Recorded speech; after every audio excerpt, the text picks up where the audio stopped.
It's Throwback Thursday here on Main Street Sports Today, presented by the Tennessee Orthopedic Alliance of Columbia. I'm Maurice Patton, along with Wade Neely.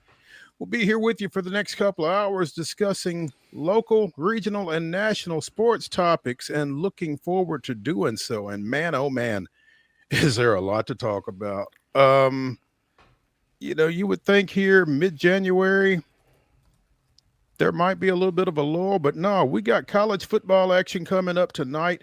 We got NFL football action coming up, postseason play this weekend. We've got news on and off the field. We've got portal activity. It's never a dull moment, and we're going to try to touch on all of it right here on Main Street Sports Today over the next couple of hours. So, as Wade likes to say, buckle up. Yeah, it's a busy time, a lot to tap into off the field, certainly a lot to tap into on the field. I mentioned it yesterday. We got all the sleeps out of the way. We're in that sweet spot now. Playoff football for the next, 4 nights in a row, 5 nights next in a 5 row. days, It is going to be balls to the wall, as the people like to say, and it will be fun to watch, beginning with a couple of college games, just to kind of get the appetite wet a little bit for this weekend. Absolutely. Going to be a lot of fun. Obviously, we got the Orange Bowl tonight.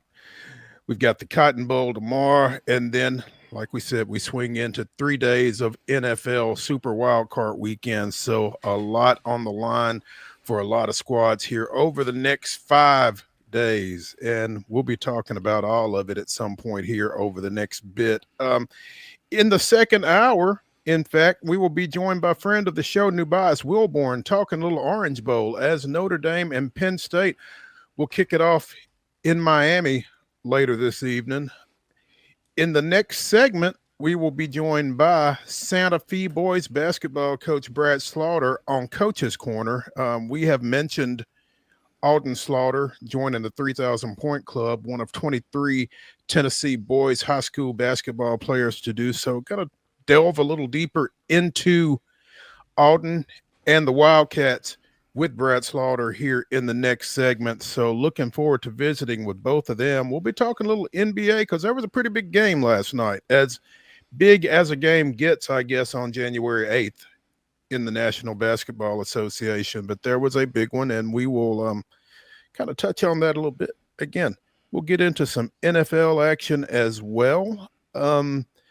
It is Throwback Thursday. We'll be throwing it back to a conversation that we had earlier this week with Ben Volen of the Boston Globe, talking about a coaching change that took place with their local NFL franchise. And Ben kind of helped shed a little light on a change here locally as well when we spoke with him. I was really kind of fascinated by that little throw-in. Wasn't looking for it, but be sure and check that out when we throw it back to our conversation with him at the top of the 3 o'clock hour. And finally, it's not the Wonder Slate, it's the mini slate. We will be kind of catching up on how well Wade did with some bold picks and how badly I did. And we'll get you ready for the semifinals of the college football playoffs here over the next couple of days with some picks of those games as well. So stick around. It's going to be a lot of fun. Looking forward to it.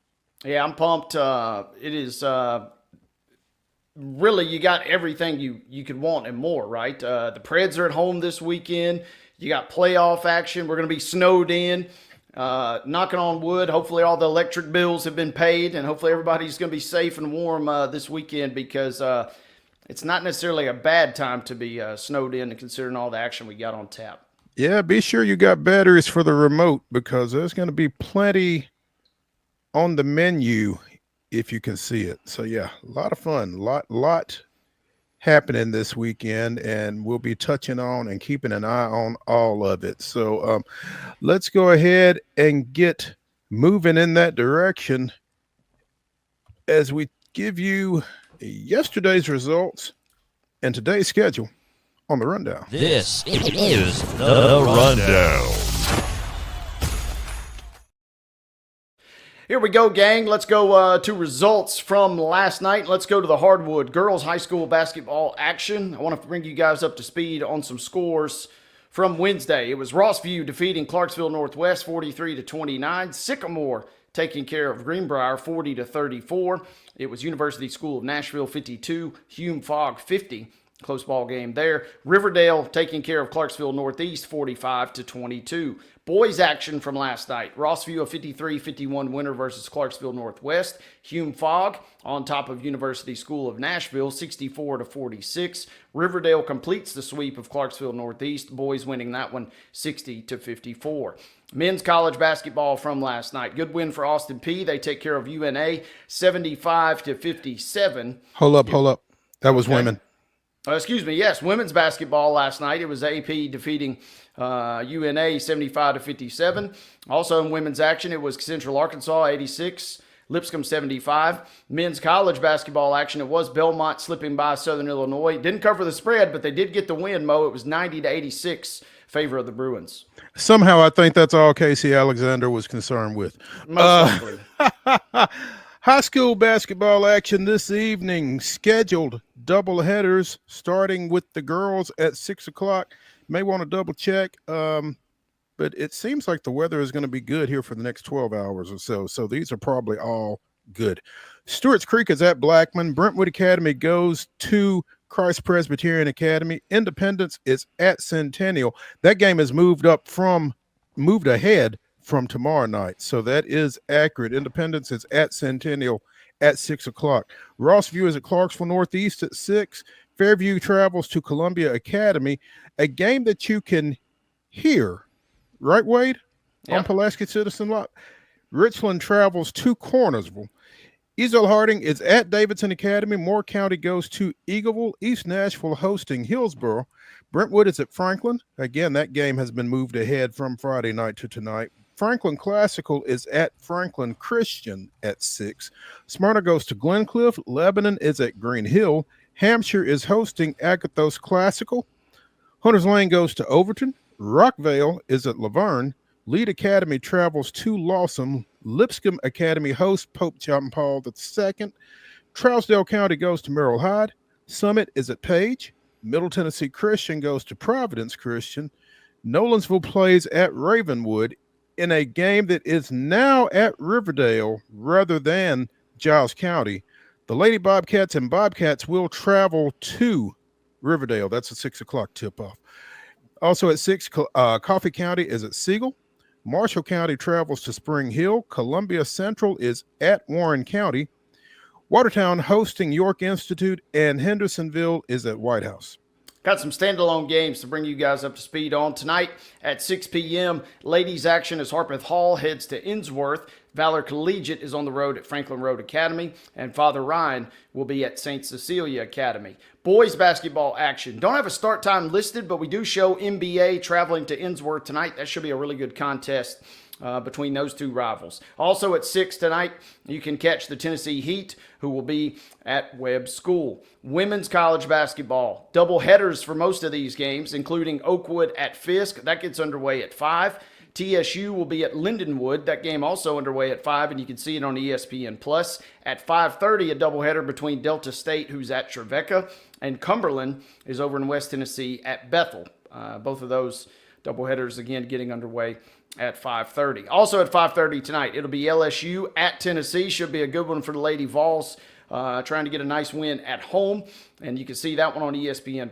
Also on ESPN+ tonight, you can see MTSU, who's at Kennesaw State. Game gets underway at 6. Vanderbilt will be taking on Ole Miss down in Oxford. Game gets underway at 6:30. And again, also shown on ESPN+. Men's college basketball. Hope you got your Disney Plus and your ESPN Plus ready, because that's where almost all these games are with college football going on tonight. Kennesaw State will be at MTSU beginning at 6:30. West Georgia will be at Austin Peay beginning at 7 tonight. Queens University will be at Lipscomb also at 7. College football, as mentioned, the Orange Bowl gets underway at 6:30. It'll be Notre Dame taking on Penn State. You can see it on ESPN. And in the NBA tonight, talk about a big game. The Rockets will be in Memphis taking on the Grizzlies. That game tips off at 7 o'clock, and you can see that one on FanDuel Sports South. That is our schedule for this Thursday. And ladies and gentlemen, that concludes today's rundown.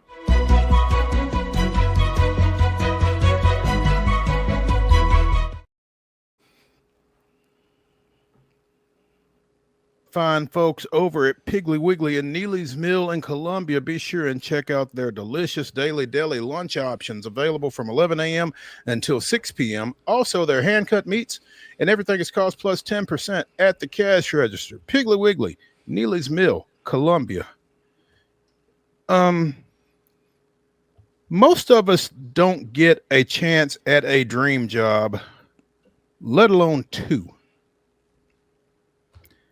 Mike Keith is doubly lucky, y'all. After spending the past 27 years as the VOT, the voice of the Tennessee Titans, Mike has been named to succeed Bob Kessling as the voice of the Tennessee Volunteers. And from the time that Bob announced that this would be his last year in that position, I'm not even sure that anybody else's name was mentioned as a potential replacement for Bob other than Mike. Grew up a UT fan, is a UT graduate, became the sports director of the on-campus radio station 3 days into his time as a student there, and it's just been onward and upward for him from that time. And this is a situation that just fits like a glove, it feels like. It's kind of ironic that yesterday we were talking about the Music City Miracle, and we did not play his call of it, but that call was voted one of the 10 best calls in American sports history. And he is one of the top 100 local voices in the first 100 years of sports broadcasting, as conferred by Sports Broadcast Journal back in 2021. What I'm telling you, y'all, is that this guy is really good at what he does. And any of you that have listened to him for any period of time, I'm not telling you anything you don't already know. And this just in, I think a lot of Mike. He's been on the show with us on numerous occasions, has said some unsolicited nice things about me, and that always helps. But no, we go back 45 years, probably, both of us being from here in Franklin and that kind of thing. So we've obviously crossed paths on numerous occasions, both professionally and personally, and hate to see him leave the area, but it's not that far. And again, I'm sure this has got to be his dream job after everything he's done with the Titans. And, you know, with everything that's going on out at Ascension St. Thomas Sports Park, this might be a pretty good time to make a move. Yeah, this is certainly one that is not just reverberating across the state of Tennessee, but kind of making waves across the country because of the job he's leaving and because of the job he's stepping into. And everything you just said about Mike is 100% true. He's a consummate professional. He's been doing this for so long at such a high level. He's one of the ultimate great guys in the biz, and it's cool to see him be able to step into this new role. It's interesting to think about this. He was certainly at the top of the wish list for every single Vol Network, listener. Mm-hmm. Didn't know that they would have the goods to maybe pull him away, because he had, in addition to being, the VOT, he was in that vice presidential role.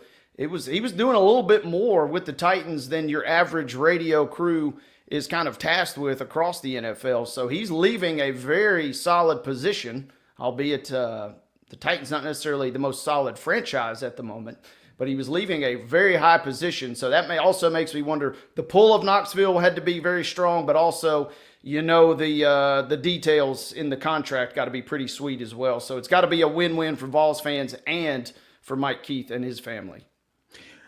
Mike worked with John Ward at the Ball Network during his days as a student, and after as well, served as the voice of the baseball Vols for 6-7 years, from 92 to 98. He and his wife, Michelle, are both UT graduates, as is his daughter, Abby. His grandfather, C.L. McPherson, played for General Neyland and was a 1932 letter winner. So the orange runs deep in Mike's family, and I'm sure that there was a little bit of a pull home involved in this. Again, has lived either in Knoxville or in Franklin all of his life, and so definitely got some deep roots in both those areas. Is a member of the Tennessee Sports Hall of Fame, the Tennessee Radio Hall of Fame, the TSSAA Hall of Fame, the Battleground Academy Hall of Fame, from which he graduated, and the UT Baseball Hall of Fame. So again, this guy's really good at what he does and will continue to be great at it as the voice of the Vols. And, you know, when you go from John Ward to Bob Kessling to Mike Keith, I hope the UT administration, I hope Vol Nation, I hope everybody realizes just how lucky they are to have those type people involved with their radio broadcast to the level that they have been and will be. No doubt. Said it on numerous occasions on this show that we're very fortunate to have some great history in this state in terms of play-by-play, whether that's at the radio level or at the local television level. And Mike has always been there right at the top of that. And, you know, this it runs a little personal with me too. This is a guy that, you know, he took a swing on me back when I was a MTSU student. Him and Brad and Larry Stone, my first bosses, so to speak, in my internship role there with Titans Radio. And this guy is just an institution. So now on the other side of this equation, that is a massive hole to fill for the Titans. It will be a highly sought after nationwide position. It's like I texted somebody earlier today. There's only 32 of them in the world. So someone is going to be stepping into a big role. And the question will be, does somebody locally get a look at that? We just talked about how great of lineage we've got of play-by-play men and women in this state alone. But this is a job that's going to attract some big names nationally because it is just one of 32. So great for Mike and great for UT, but certainly kind of a big question mark going forward with who fills that role with Titans Radio. Without question. And on top of everything else they got going on, when we discussed potential candidates, one name topped our list without question, bringing Mike and his family back to Rocky Top. This is from Tennessee Athletics Director Danny White. He is a true icon in the broadcasting industry, and we are excited to harness Mike's exceptional skill set to further elevate both the Vol Network and Tennessee athletics in bold, innovative ways. So, as you said, congratulations again to Mike and to UT, and you know, condolences to Tennessee Titans fans, because he does leave quite a void as he steps away from that position of the VOT as we've come to know it for so many years. So, I mean, it won't draw quite the attention that the GM position will, but it will draw some attention. Absolutely. Within the industry of play-by-play, that will be, like I said, there's only 32 of them to go around, so it's going to be extremely coveted going forward. I will find it fascinating. I will be tuning in the first time we hear Mike on a basketball call. You know, he's done some TSSAA work, but he's going to be brushing up on his hardwood game as well. So that will be a new wrinkle to this element too, which will be fun to kind of watch him grow. He's so passionate about the institution. He probably knows much of the framework already, as devoted as he is. You know, there was even some small chatter.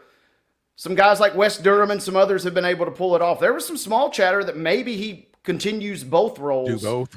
But we find out today that he is stepping away from the Titans, so that does open the door for somebody else. But, man, yeah, this has got to be Tennessee just continues to kind of stack wins, which is something that a decade ago that whole institution was not too familiar with. So this is just another step in the right direction for them. You know, it's interesting that you mentioned Wes Durham, former Vanderbilt play-by-play announcer Wes Durham, by the way. But I think Wes's situation with the Falcons and with Georgia Tech both being right there in Atlanta made it a lot easier. Unique. Absolutely. I don't know, with everything that Mike does with the Titans, or Mike did with the Titans, and with all of the demands of the UT gig 3 hours away, I'm sure that that gap can be closed a little bit with the resources that would be at his disposal. But still, it's not Mercedes-Benz to Bobby Dodd Stadium by any means. So I'm not sure how feasible that would have been. It would have been nice to have kept him around, but like you said, really looking forward to watching Mike blossom with this, and he's going to take that basketball and everything else and run with it, and just so looking forward to seeing what he does with it. So happy for him, and so that'll be fun. Let's take a break here on Main Street Sports Today, presented by the Tennessee Orthopedic Alliance of Columbia. When we come back, we will be joined on Coach's Corner by Santa Fe boys basketball coach Brad Slaughter, who's got a heck of a player, and a heck of a son as well. Stay tuned.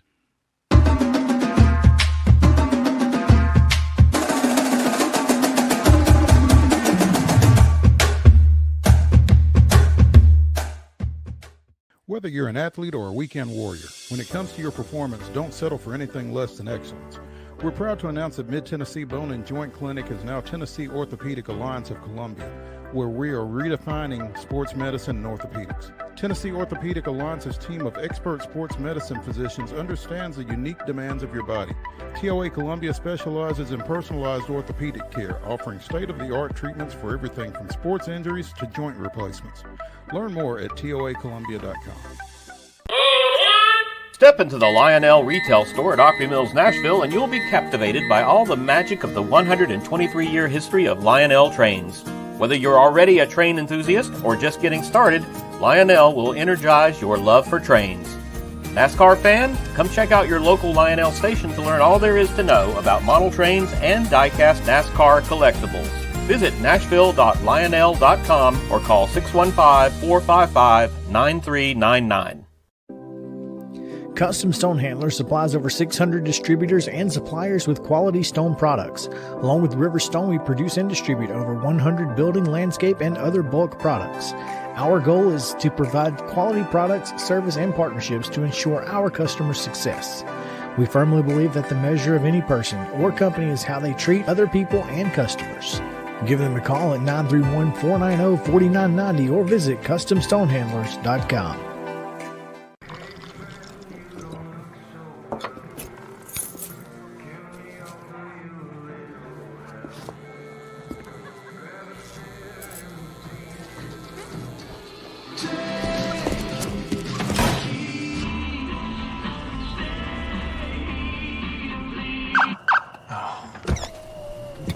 You're seeing the signs too, right? What signs?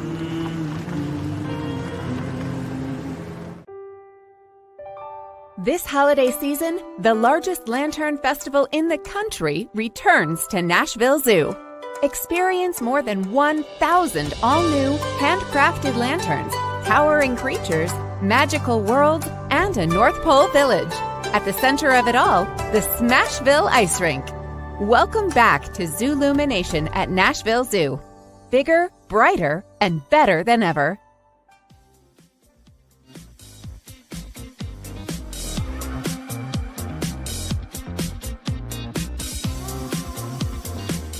Welcome back to Throwback Thursday here on Main Street Sports Today, presented by the Tennessee Orthopedic Alliance of Columbia.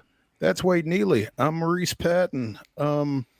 At the top of the second hour, we will be throwing it back to our recent conversation with the Boston Globe's Ben Volen, talking about the Patriots coaching situation and dropping a nugget or two about the Titans GM situation as well, was Ben Volen. So stay tuned for that at the top of the hour. Right now, it's time for Coach's Corner, presented by 10 Pin Alley, Eat, Play, Party. And we are pleased to have with us Santa Fe boys basketball coach Brad Slaughter. The Wildcats following up on their Class 1A state semifinal appearance from a year ago, getting off to a 13-2 start, heading into District 10A play, supposedly tomorrow night at Culleoka.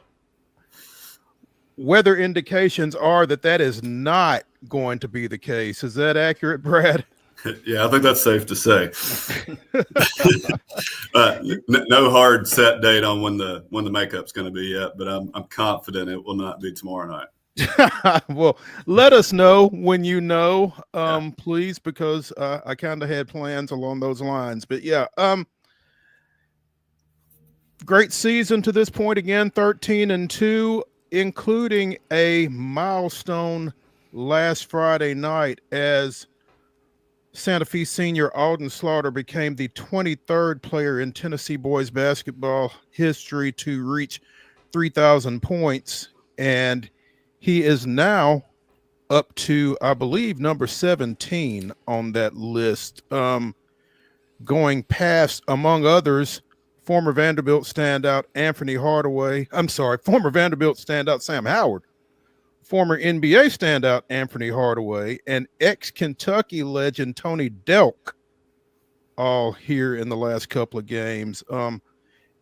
Alden sitting right at 3,093 career points. 3,098 career points. If I could read, I'd be dangerous. But Brad, I'm sure that you taught him all of that, right?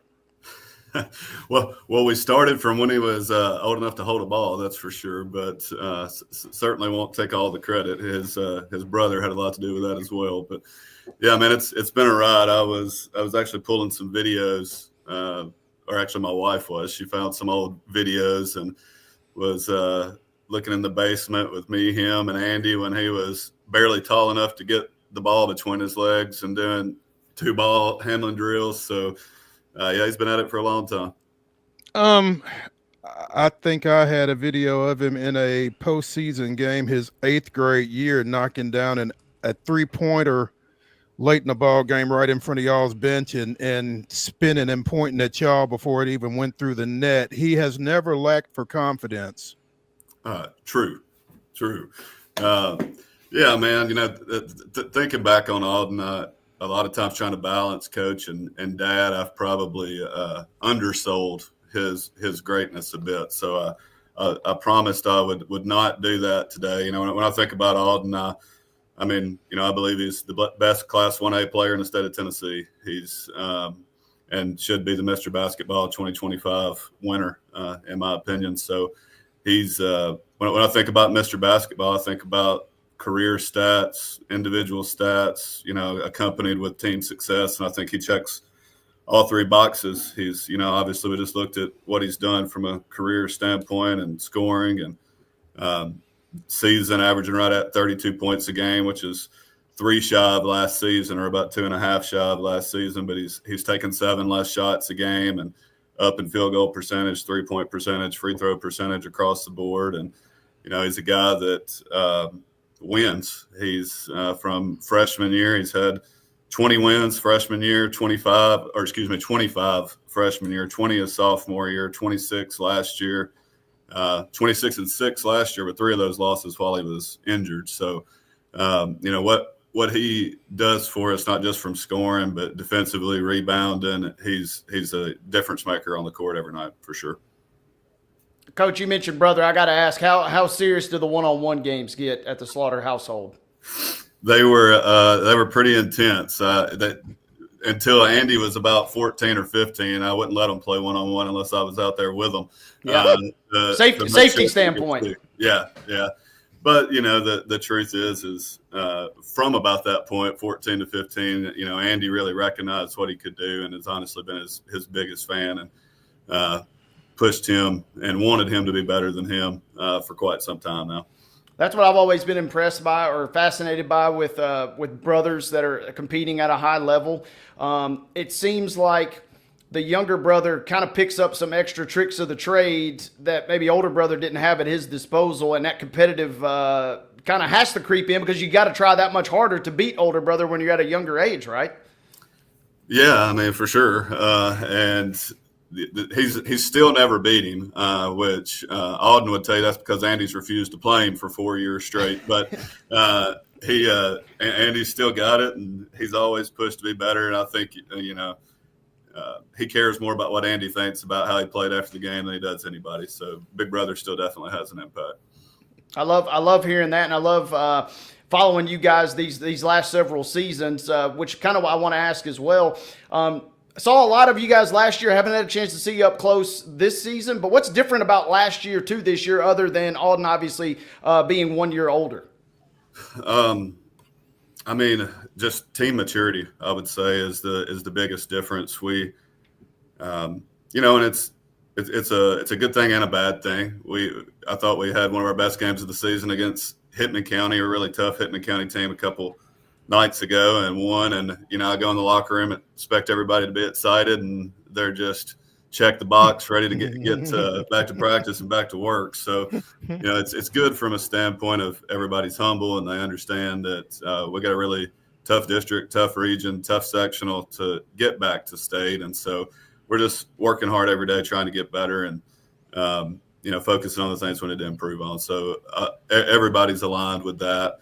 And, the other differences I would say is just supporting cast improvement. I mean, Macon Axon's always been a heck of a ball player, but, he's a guy that can go beat teams this year. He's very capable. When we've seen face guards on Alden, Macon goes to work. And, last year Alden had to force some shots, and that's part of the reason that field goal percentage is up this year. If teams are playing him too aggressively, then we just take what the defense gives us. So, and Andrew Graves really stepped up. He's a guy who can go score 15 to 20 any night as well.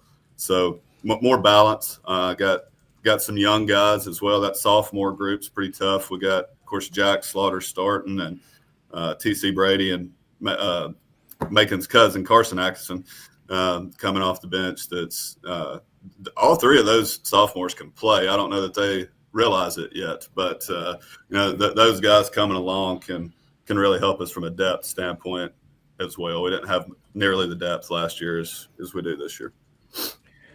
Brad Slaughter, Santa Fe boys basketball coach, joining us here on Coach's Corner, presented by 10 Pin Alley. Brad, that's an interesting dynamic that you kind of described coming out of that Hickman County game, kind of that workman-like approach. As a coach, you kind of like to see that, but I would imagine at the same time you'd kind of like to see them enjoy some of their success maybe too. How do you kind of strike that balance between enjoy it but don't enjoy it too much? It's been the toughest job of this season, Mo. And I was talking to Chad Love, Frank Hughes' coach, and I think he's felt some of the same. And I don't want it to not be fun. I think this group plays the best with fire and when they're enjoying it. And so I believe we've been playing our best ball over the past 4 to 5 games, and I think that's a piece of it. I think they're starting to relax a little bit, not play as uptight, and enjoy it in the moment. But it's a good balance. It's also good from a standpoint when we left Hittman County and said, yeah, we played great, but we got out rebounded by 15. Let's go to practice tomorrow and work on our box outs a little better. I talked to Andrew Graves a little after the Battle Creek game last Friday night when Alden did go over 3,000. And when you've got a prolific scorer like an Alden Slaughter on your team, it feels like it kind of defies logic a little bit, the way everybody kind of falls in recognition of, this guy's our bell cow and we're going to do everything we can to make sure that he takes care of us, rather than, hey, I can score too. How has that dynamic kind of evolved with this team, with this program? Well, I think it's several things. I think, one important thing to keep in mind is I got into high school basketball coaching because I was coaching this group when in rec leagues when they were in kindergarten, so and Alden could play in kindergarten too. So, it's really been the way they've always played together is, the first piece of it. And then when he's on the floor this year as well, like he's making the right play. We know if we play through him when teams trap, that's going to lead to easier shots for those guys. And, I think the team just trusts him, and he trusts them that we're going to make the right play. And as long as we're winning, we're happy. So it's a group of winners that's more concerned about wins than they are individual stats. Brad, I got to ask you, after the run that you guys made last year, everybody immediately fixates or thinks about, getting back to Murfreesboro and, trying to tinker with what you did once you get there. But I'm curious, what lessons have you learned from the state tournament last year that you're already either seeing being implemented or kind of seeing? You may have already kind of touched on a few, but I'm curious, what take-homes are you implementing from last year's run into this season? Well, a few.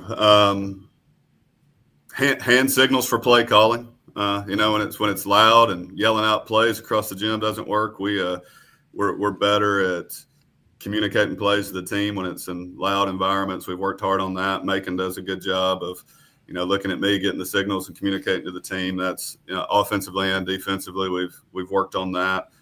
And then, managing fatigue, I think is a really big thing. You're getting beat up in district play, and then ultimately in the state tournament, to do what you want to do, you got to win 3 games in 4 days. So we're going to take advantage of this snow. We didn't practice yesterday. We're actually not going to practice today or tomorrow either. We're going to try to catch our breath a little bit, even though we do have, important district play coming up. We're trying to take care of our bodies better. And I would imagine, though you say you've got some sophomores that are contributing, when you've got an older team like you've got, you can make those type of adjustments and take some time off and that kind of thing, and not necessarily be so concerned with losing any momentum. For sure. I mean, it's an experienced group that knows what we do. The system hasn't changed, or very little change to the system anyways, and they know it. And, we also, again, to Wade's point, we recognized that immediately coming off of the run last year, and we knew we wanted to know all of our stuff like the back of our hand in the summertime. So when we get into this time, we can just focus on being healthy and playing good ball. Brad Slaughter, boys basketball coach at Santa Fe, joining us here on Coach's Corner, presented by 10 Pin Alley Eat Play Party. Alden becoming a member of the 3,000 Point Club in Tennessee boys high school basketball, is also the top boys basketball scorer in Murray County. And when you talk about, basketball in Murray County, there's been some great players to come through there. As you look at that graphic there, yeah, he is one of 2 3,000 point scorers, boys or girls, the other being Betty Booker from Hampshire. I mean, when you take all of it in, Brad, and you being a Santa Fe grad yourself and a Murray County native, and knowing what kind of ball has been played over a long period of time in Murray County, to see Alden listed among those type folks, what's the significance of that for you? It might not be as significant for him because he doesn't necessarily know, DeMario Williams or Eldridge Mayberry, but you're familiar with a lot of those names, I'm sure. Yeah. I mean, I think all, but it's wild, Mo. And honestly, I don't know that it's fully sunk in, while we're still in heat of battle and trying to get better, and still, but it really is awesome. And also Alden had 3 pretty significant injuries from last season through preseason this year. And, there was a spot where you're sitting back going, man, is he going to be able to do it? So the fact that he got that done and checked that box and is healthy and playing good, I mean, it's, it means a lot. Like I said, it's great names on that list, and just being in the same conversation with those guys and girls is amazing. Coach, one thing, too, I also found fascinating about your run, obviously, to Murfreesboro last year. You had to battle. I mean, every team has to battle to get there, but you guys had to battle through a really tough district, a really tough region, and sectional to get there. Yeah. I don't want you to glance too far ahead, but since we're already kicking off district play, how does 10A look in your mind heading to 24-25?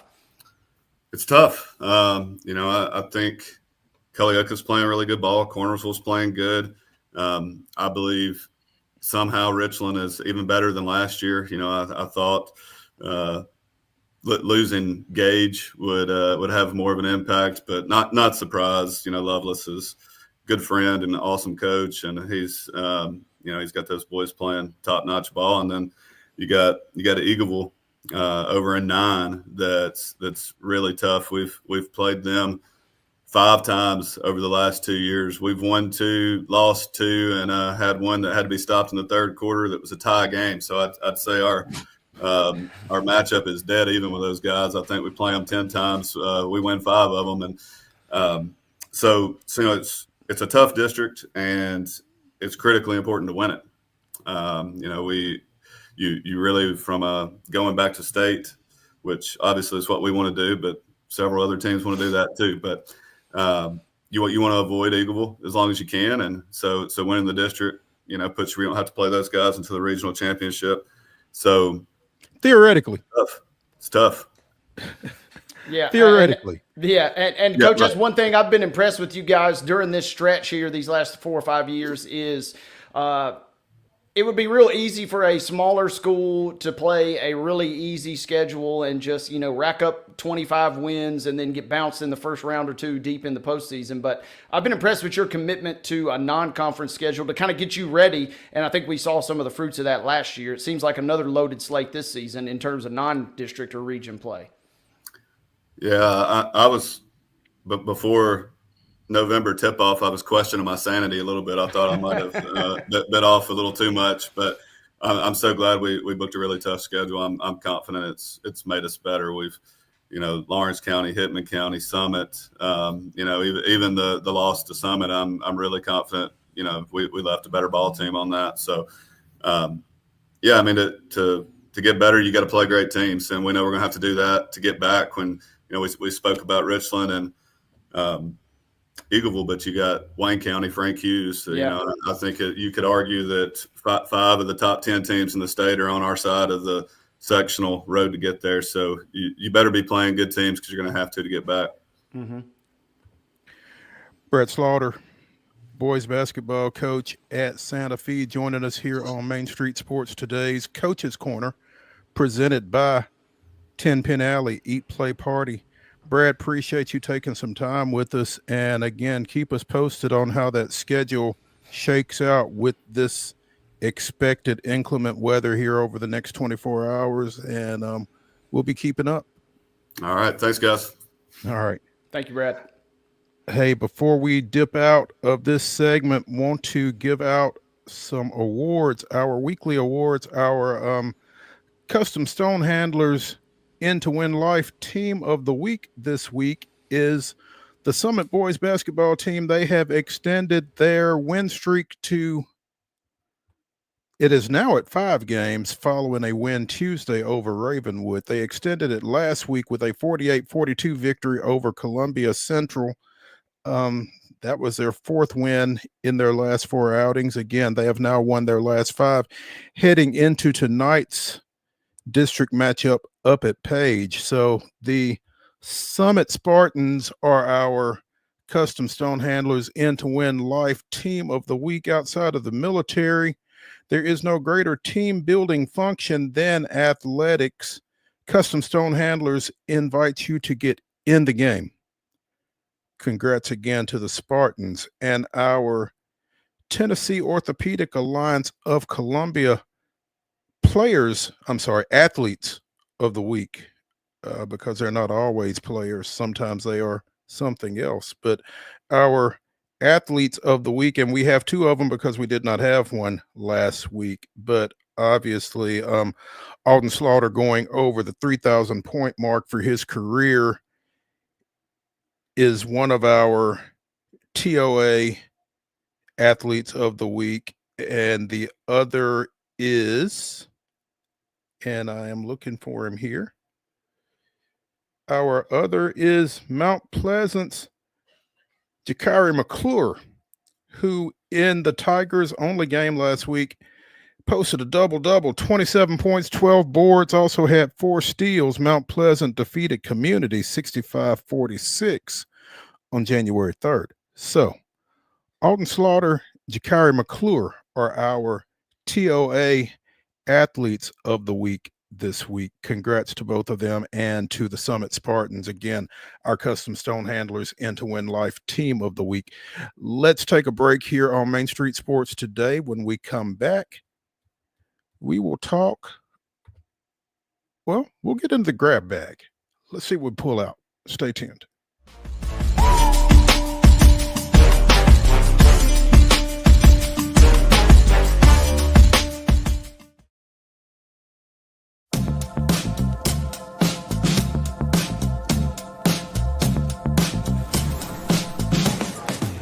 Do you want to be a bad man? Yes, you do. Do you want to taste sweet salvation underneath the summer moon? Do you need another hand now? Yes, you do. Go see Miss Josie down on Columbus Avenue. All right, Columbus Avenue. At Delta Dental of Tennessee, we know our success begins and ends with providing superior quality service, and that includes serving those who need it most. This year, we're celebrating 25 years of giving back to the community we call home. Delta Dental, along with our Smile 180 Foundation, supports Tennessee's dental colleges and oral health education, children's hospitals, free and reduced cost dental clinics, and other like-minded charities. Here's to the next 25 plus years of ensuring healthy smiles.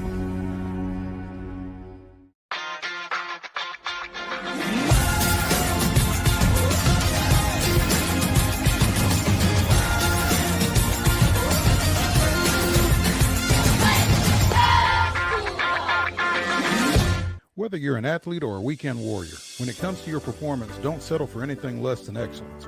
We're proud to announce that Mid-Tennessee Bone and Joint Clinic is now Tennessee Orthopedic Alliance of Columbia, where we are redefining sports medicine and orthopedics. Tennessee Orthopedic Alliance's team of expert sports medicine physicians understands the unique demands of your body. TOA Columbia specializes in personalized orthopedic care, offering state-of-the-art treatments for everything from sports injuries to joint replacements. Learn more at toacolumbia.com.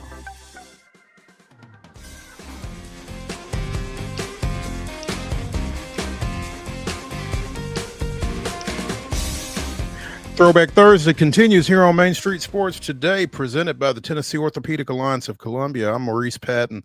That's Wade Neely.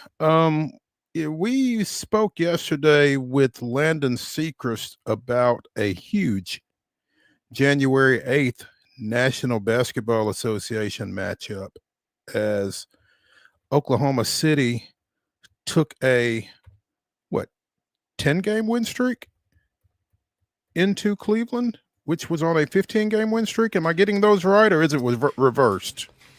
That's a great question, and I thought Cleveland's now won 11 in a row, so the Thunder had so 15 snapped. Oklahoma City had won 15 straight prior to last night's 129 to 122 loss to Cleveland, which has now won 11 straight. Oklahoma City falling to 30-6 with that loss. Cleveland improving to 32-4 with that win. And, we talked about Cleveland being 31-4 going into that matchup, and the general consensus across the league seems to be, they all right. Does this help? To the casual person, no, I don't think really a ton. Because to the casual person, it's Celtics or bust in the East, and to the casual person, it's also probably the Thunder or bust. Mm-hmm. And the real psychos of the world still think the Lakers have a shot to win the NBA title. That's the type of people we're talking about that are not paying attention to the Cavs. Anybody with any real semblance of NBA acumen knows that the Cavs are for real. We talked when they started off the year on just an insane tear under Coach Atkinson that they had built up such a nest egg in terms of win-loss record that they are destined to finish in the top two, certainly, barring an epic collapse. And they've now got a 5.5 game lead on Boston. So I don't know that they're really going to get their shine just because, to Landon's point yesterday, they're not producing, the major TikTok viral moments, and they don't have the true household star that's getting Joe Schmo off the street to tune in every night. But they're kind of cool with that. They're just flying under the radar and just stacking wins and stacking wins. And they had a nice one last night. Good victory versus the Thunder. So what you're telling me is the Cleveland Cavaliers are DJ Khaled. All they do. All they do. Yeah, and all they do is win. They're right back at it tonight versus the Raptors. They're favored by 14 almost in that game tonight. It's basically going to come down to who can survive. Perhaps it looks like the Knicks, obviously, in that semifinal matchup, and then who can survive each other in the matchup between the Celtics and the Cavs. It feels like we're already destined toward that. And then Cleveland had a nice little run last year in the postseason, and it kind of just ended rather abruptly. But we talked about it too.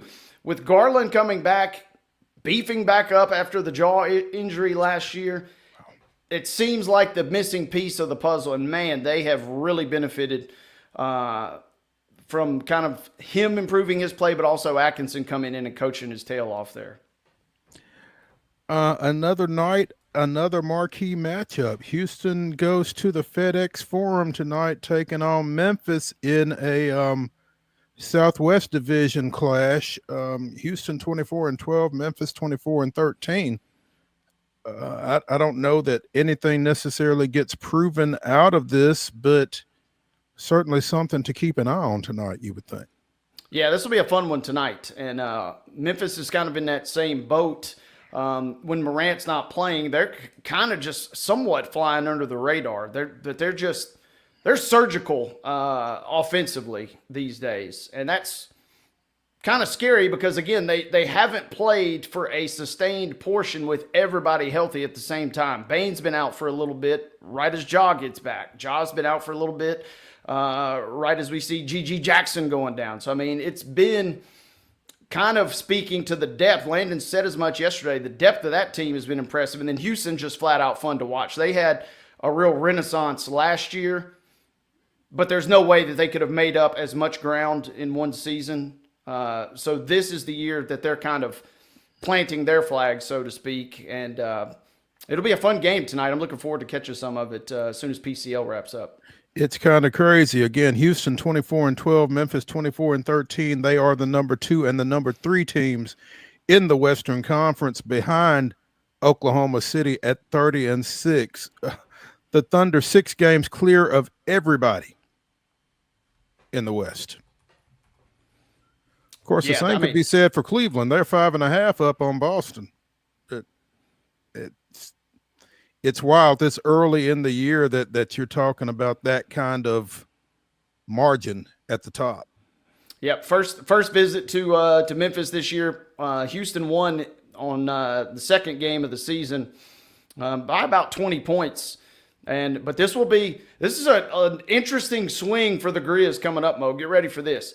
They play the Rockets tonight. Saturday, they're at Minnesota. They play at Houston next Monday. And then they have back-to-back games in San Antonio Wednesday and Friday of next week. So they have a real kind of gauntlet. Memphis, I will tip my cap to them. They've been playing well, but they have benefited from a little softer schedule. But it is really going to heat up with Houston, Minnesota, and San Antonio all combining for their next 6 games. Goodness. That is a little bit of a gauntlet, especially the back-to-backs in San Antonio and dealing with Wemby twice in 3 games, 3 days. That should be a lot of fun. We mentioned we've got college football playoffs tonight and tomorrow night, and then we've got Super Wildcard Weekend that is set to culminate with the Rams and Vikings at SoFi Stadium in Inglewood, California on Monday night, which may or may not necessarily be the case due to the fires that are going on out in California right now. And apparently there has been a contingency plan formulated that game would be played in Arizona, State Farm Stadium in Glendale, the home of the Arizona Cardinals, if it should need to be moved. Right now, it's still on schedule to be played as scheduled in LA, but that possibility apparently exists.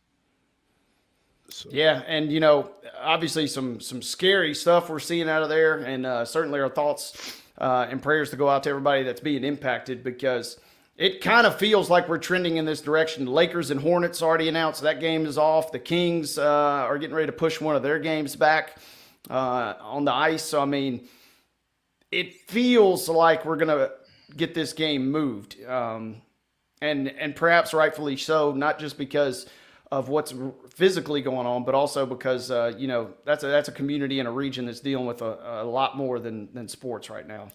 Absolutely. Yeah. So got to keep this all in perspective, and safety is paramount. And so we will stay on top of that and see if that game actually gets played there or in Arizona. At least they, well, the NFL's never going to get caught off guard. Doesn't feel like. Yeah, and obviously it's a horrific situation, but the schedule makers, yes, they're on top of it, which is nice rather than being super reactive. So that is interesting to see. And obviously you wonder, the joke obviously is that the LA franchises don't necessarily at times have the most diehard fans. I don't necessarily know how many Vikings fans were prepared to make the trip out there, but right. If that game does get moved, it at least throws you out of your rhythm, your home routine, if nothing else. By the way, somebody pointed this out on social media. What happens if we get to, I guess it might be like the championship weekend? What happens if the Chargers and the Rams both are the higher seeds? What happens? What happens then? Ooh. Somebody on social said, do they just spray paint Los Angeles in the end zone and don't have the official logos for either team? How does that work? Do you just play the games back to back? I just said the NFL never gets caught off guard, and all of a sudden I can see the NFL getting caught off guard. I don't know that anybody has explored that. It'll be something to keep an eye on here over the next little bit. Maybe they have a contingency plan for that as well. They just not announced it yet, but we will be on the lookout. That's wild. Hour number 1 of Throwback Thursday is in the books here on Main Street Sports Today, presented by the Tennessee Orthopedic Alliance of Columbia. When we return for hour number 2, it is Throwback Thursday. We'll be throwing it back to our recent conversation with Ben Volan of the Boston Globe Sports Department, talking a little Patriots and a little Titans. Stick around when we come back.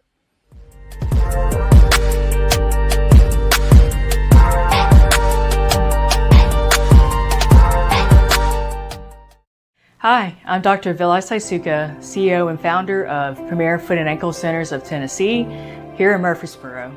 We offer foot and ankle care from ingrown toenails to diabetic foot wounds. We also fix ankle fractures and things like that. Call us today to schedule an appointment. We look forward to seeing you. Because here at Premier Foot and Ankle, we believe that the journey begins with happy feet. Whether you're an athlete or a weekend warrior, when it comes to your performance, don't settle for anything less than excellence. We're proud to announce that Mid-Tennessee Bone and Joint Clinic is now Tennessee Orthopedic Alliance of Columbia, where we are redefining sports medicine and orthopedics. Tennessee Orthopedic Alliance's team of expert sports medicine physicians understands the unique demands of your body. TOA Columbia specializes in personalized orthopedic care, offering state-of-the-art treatments for everything from sports injuries to joint replacements. Learn more at toacolumbia.com. Jones & Lang Sporting Goods here in Columbia has been outfitting teams, officials, and anybody else from T-ball to college for 50 plus years. Be sure and check them out at 931-388-8060 or online at jonesandlang.com. Jones & Lang Sporting Goods, the look of a winner. Zion Christian Academy, zioneagles.org or 931-388-5731. You can schedule your appointment. Go tour their campus. It is beautiful over there, and you're definitely going to want to see it. Again, it's zioneagles.org. Give them a call, 931-388-5731, and schedule your tour today. Custom Stone Handler supplies over 600 distributors and suppliers with quality stone products. Along with River Stone, we produce and distribute over 100 building, landscape, and other bulk products. Our goal is to provide quality products, service, and partnerships to ensure our customers' success. We firmly believe that the measure of any person or company is how they treat other people and customers. Give them a call at 931-490-4990 or visit CustomStonehandlers.com. Piggly Wiggly, located in Neely's Mill Shopping Center, is Columbia's locally owned and operated Cost Plus 10 grocery store dedicated to serving the community with low prices and smiling faces. Piggly Wiggly offers fresh, hand-cut meats daily as well as daily hot plate lunches from their deli counter. You're certain to see smiling faces and a helping hand when you're here at Piggly Wiggly. Come by and check out our fresh produce, high-quality meats, and more. Down home, down the street, we'll see you at the Pig.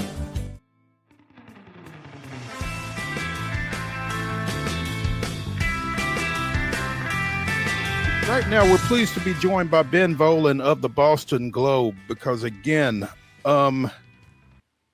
as Sunday's slate of Week 18 ball games wrapped up, we got word that Robert Kraft of the New England Patriots had pulled the plug on first-year coach Gerard Mayo after one season, and it seemed to be met with a lot of the same type surprise that we have had this morning with the announcement of Rand Carthon being dismissed by the Tennessee Titans. But Ben, first of all, welcome to the show and thank you for taking some time with us. Second, was this a surprise on the ground to the degree that it was across the league?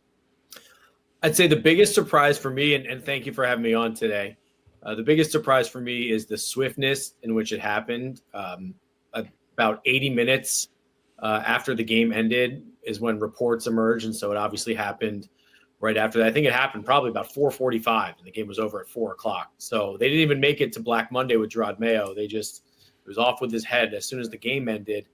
And they had the statement, a lengthy statement, ready to go. So this was not something that happened spur of the moment. And I'm a little surprised because it was a move that the Krafts made that firing Gerard Mayo frankly, it makes them look bad. They put so much talk into, how he was their handpicked guy and he was the one they viewed as Bill Belichick's successor. And to fire him after 1 year is, an embarrassing move for an owner. So in a way, I give them credit for, doing it, even though it made him look bad, firing Gerard Mayo. The fact that they didn't wait, nothing about what the Patriots have done since then is about waiting. They're in rush right now. They fired Mayo as soon as the game was over. Today's Tuesday. They've already interviewed 2 candidates that probably satisfy the Rooney Rule, so they can move forward now with a hire. The Patriots are on top of this and getting moving, which again points to what everyone believes is that this whole process is engineered for Mike Vrabel to end up in New England. We'll see if that's the case, but the speed with which everything is progressing certainly suggests that they're trying to move quickly to snag Mike Vrabel before another team does. And to that end, Ben, and Wade is a huge Jets fan, so I'm probably stealing a question from him, but how much do you feel like Vrabel's connection to the Jets, I think he interviewed with the Jets Friday, maybe, how much did that accelerate this situation, do you feel like, or did it? Wade and I are on the same wavelength on this one. There was a whole Mike Vrabel media tour on Friday where that huge article from The Athletic came out, and then he was also interviewing for the Jets that day, and I think all of that was pointed squarely at Robert Kraft. The crux of the article was, hey, I can be collaborative and I'm not so hard to work with. And look at all these Browns guys saying how easy I am to work with. That was aimed right at Robert Kraft, whose number one word has been collaboration since firing Bill Belichick. And then the fact that it was the Friday before the final game. Hey, it's the Jets. If you want me, don't let me go to the Jets now. So I think absolutely this is all connected. And I think the speed with which the Patriots are processing now, I think is a sign that they want to move quickly and make sure they get a guy like Vrabel, because they can't hire someone now. If they can't hire Ben Johnson, the NFL wants you to slow down the process. And if they wanted to hire Ben Johnson or Brian Flores, they have to wait until at least after the divisional round to even interview them. And then, as long as those teams are alive in the playoffs, they have to wait. Whereas if you're not employed right now, like Mike Vrabel or the 2 guys the Patriots interviewed today, Byron Leftwich or Pep Hamilton, you can hire those guys immediately. So I think the Patriots, not to be cynical, but I think they have gone through the Rooney Rule. They've satisfied that. And now if they want to, they can hire Vrabel right this second if they want to. Yeah, it's tough not to be. it's tough not to be cynical about the Rooney Rule at this point. But yeah, go ahead, Wade. No doubt. And I wanted to ask you a couple real quick here, Ben.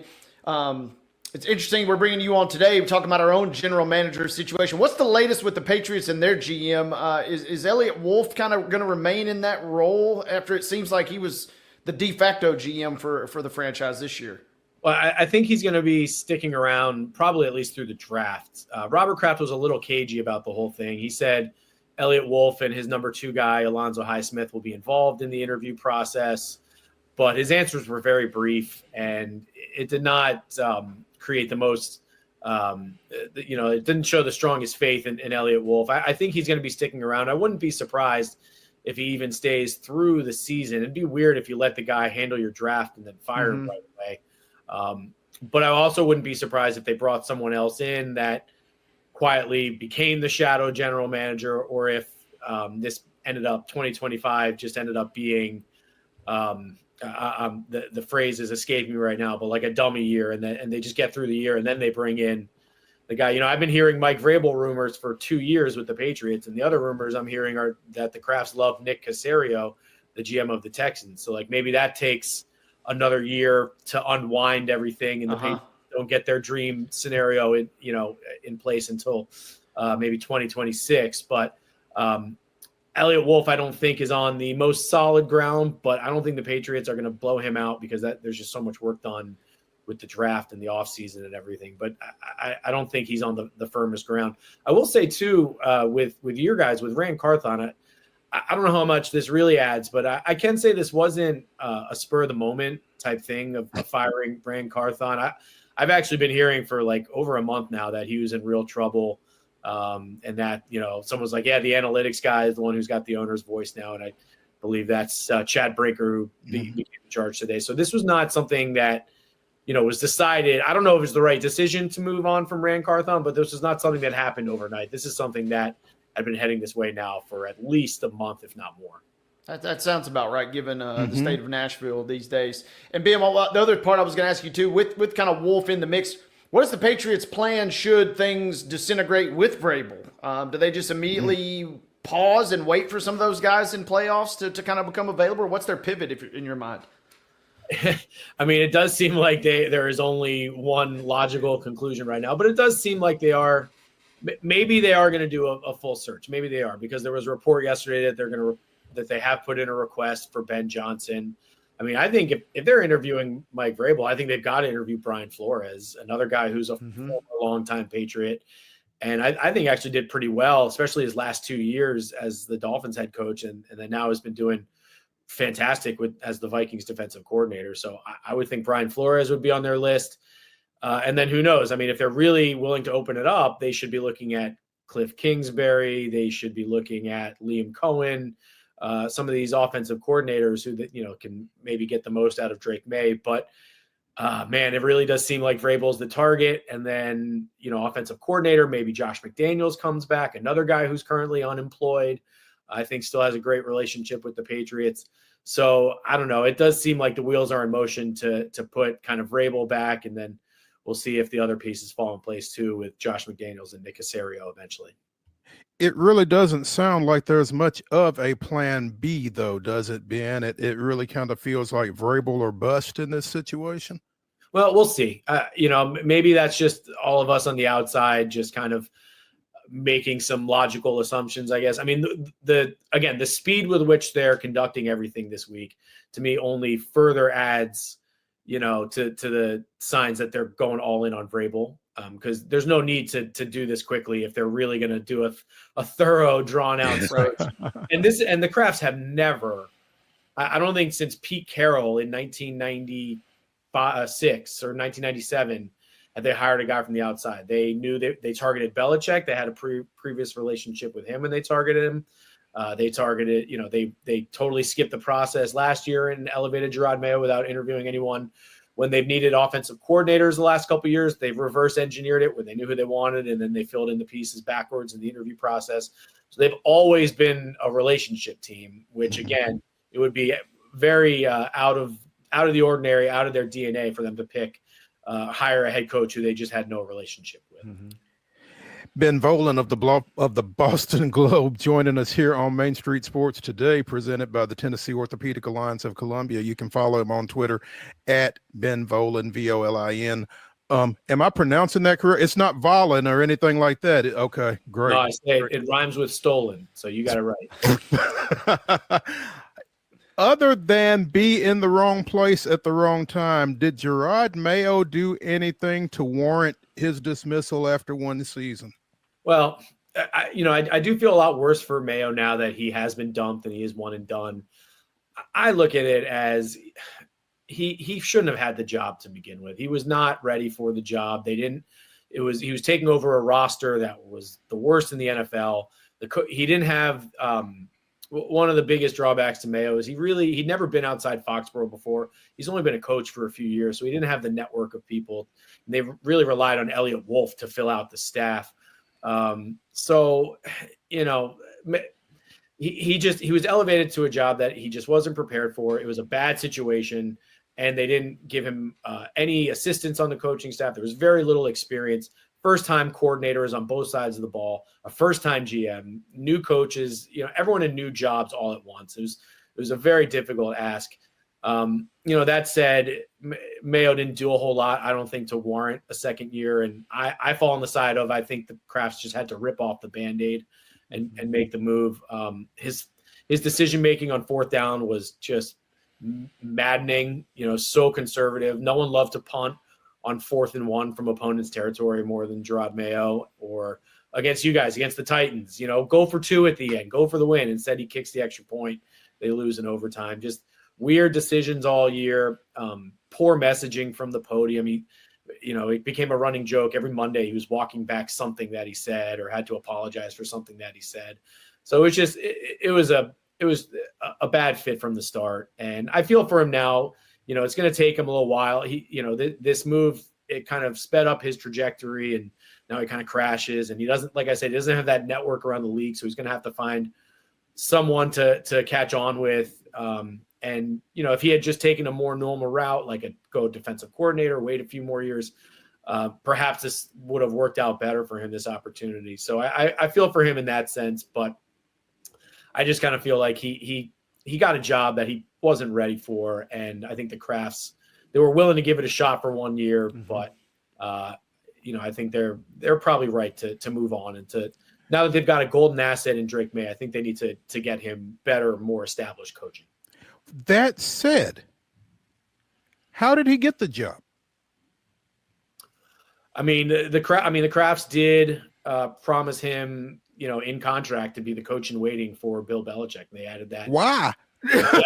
Knowing all of that. It's a great question. And, I think the Crafts, the crux of it is I don't think they expected it to happen so soon. I think they expected Belichick to maybe have 2 more years, and then they didn't expect to go 4-13 last year and having to fire Belichick. And I think they were maybe caught without a real succession plan there, and they were too scared to go through a full interview process. But yeah, it is kind of interesting why they made Mayo, the coach in waiting. It allowed them to, skip all the rules and skip all the processes that the NFL wants them to go through as far as hiring a coach. They didn't have to interview anyone. They were just able to elevate Gerard Mayo last year. It is crazy that they would put an inexperienced coach in that position and then, not let him see it through. Like, it's the Crafts' fault that Gerard Mayo, was in his.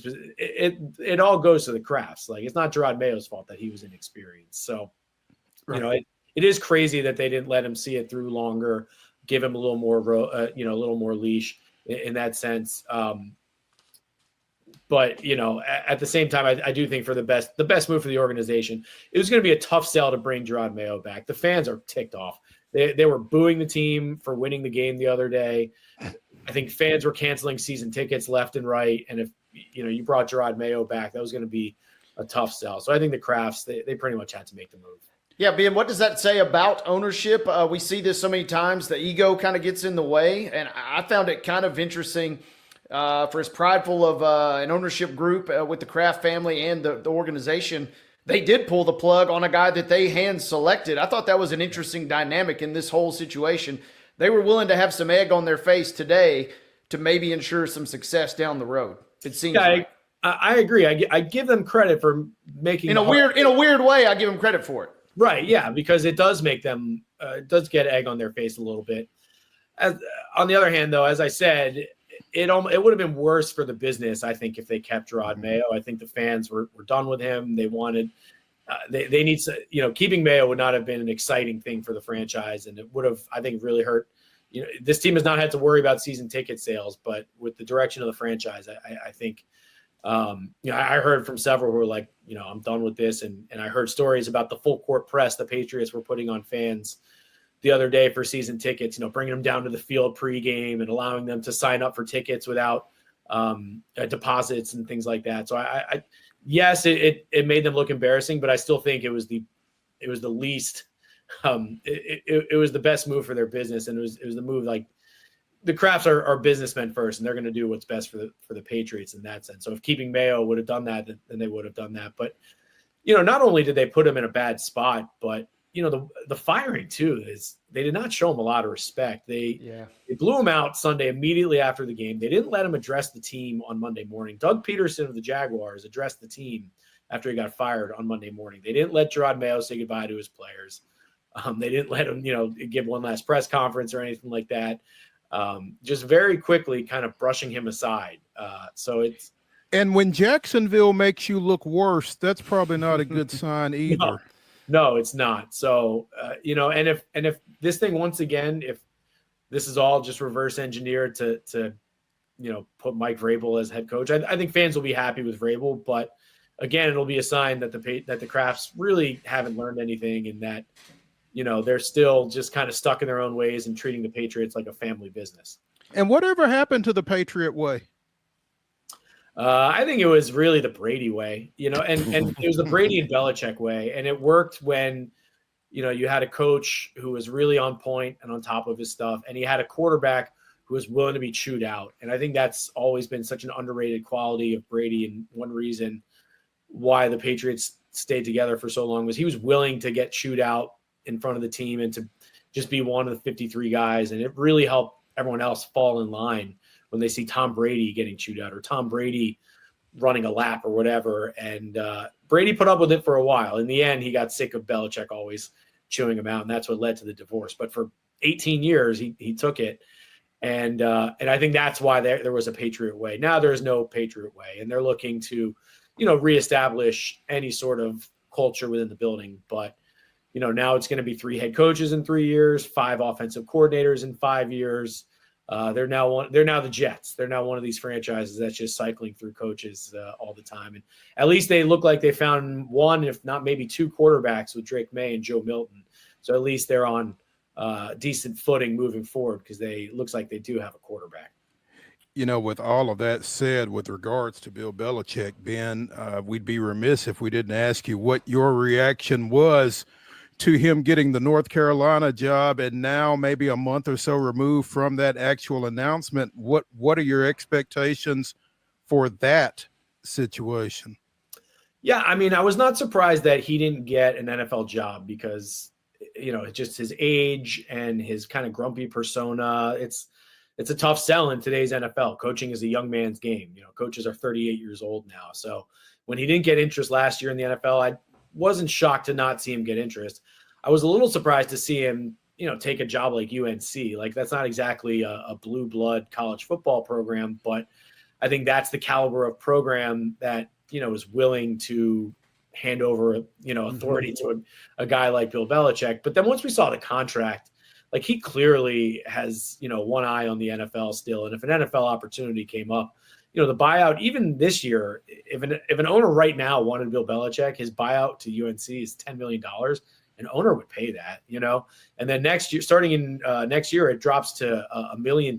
That's chump change. I mean, they can find that in their couch cushion. So Belichick is not wedded to the UNC job. If an NFL team came calling, I think he would drop UNC at a moment's notice and go back to the NFL. But I just think at his age, teams aren't looking for a guy who's as accomplished as Belichick is. And I think he's probably the greatest, if not one of the top 2 or 3 in NFL history. He's always been a little difficult to work with. He needs full control. It's a tough sell in today's NFL. Absolutely. Ben, I wanted to ask you before we get you out of here, you mentioned UNC and quarterbacks. You seem like you have a good one there in Drake May. Milton obviously looked fantastic versus the Bills' second string, but still looked pretty good. Biggest need, or what do you maybe see the Patriots doing with their draft selection in the first round this year? Biggest need is everything else. Makes sense. Roster is brutal. They have holes everywhere. I think the offense, especially, they've got to fix it. Since Brady left, I think they're 28th in scoring and 30th in touchdown passes. Now I think Drake's a good one. I was really impressed with how Drake May played this year, especially with the worst offensive line in the league, worst receiving core in the league. Really made some plays and did a nice job. Now they've got the number 4 pick, which fans are upset that they lost number 1, and I get it because they badly need to trade down. They need to trade down and accumulate picks, and they need bodies much more than they need a top 5 pick. That said, it's, I don't know if number 4 is too terrible because the 3 teams ahead of them, Titans, Browns, and Giants, are all probably going to go. It seems like they're going to go quarterback, quarterback, quarterback. So if a 4th quarterback emerges, maybe they can get a team to trade up, or maybe the Patriots can get the best position player in the entire draft, whether it's Travis Hunter, whether it's a left tackle. Those are their 2 biggest needs. They need a number 1 receiver. They haven't had a 700-yard receiver the last 2 years, and not just wide receivers, but anyone on the team. No one's gone over even 700 yards the last 2 years. So they got to get Drake May, a playmaker on the outside, and they need a left tackle. Their tackle situation is a disaster, so they've got to shore up the offensive line. So many draft picks, so many resources need to be spent this offseason on the offensive line. So the offense is clearly what they need to fix, but so is the defense. The Patriots thought they'd had a pretty good defense this year, and that fell apart too. So this team is still, 2 drafts away from being a really good competitive team. So they just need bodies, and they really need to hit on draft picks and to find coaches who can develop players, because this past year the coaching staff did not do a good job with really any of the draft picks outside of Drake May and Joe Milton. You saying Hunter Henry not a number 1 receiving option going forward for the Patriots? A nice safety valve. Actually did develop a good rapport with Drake May and had a good season, but he can't be your number 1. He's got to be your number 3. He's not a guy who's going to run away from a defense. He's a possession tight end. Most of the Patriots' success this year was throwing to the tight ends and the running backs. They had a little bit of success on the outside, but they haven't had a game changer at receiver, since Gronk and Edelman. So they need to get Drake May a playmaker. I would love to see Travis Hunter, but I do have a feeling that left tackle is probably where they're going to go in the first round. Because if you look at all the analytics, all the computer cowboy on Twitter and all these guys, the Patriots offensive line was just brutal this year, just really, really bad. People in Nashville can relate to that sentiment. Ben Volen of the Boston Globe joining us here on Main Street Sports today, presented by the Tennessee Orthopedic Alliance of Columbia. Ben, we really appreciate you taking some time with us, man, and good luck. All right. And good luck, and thank you for having me as well. All right.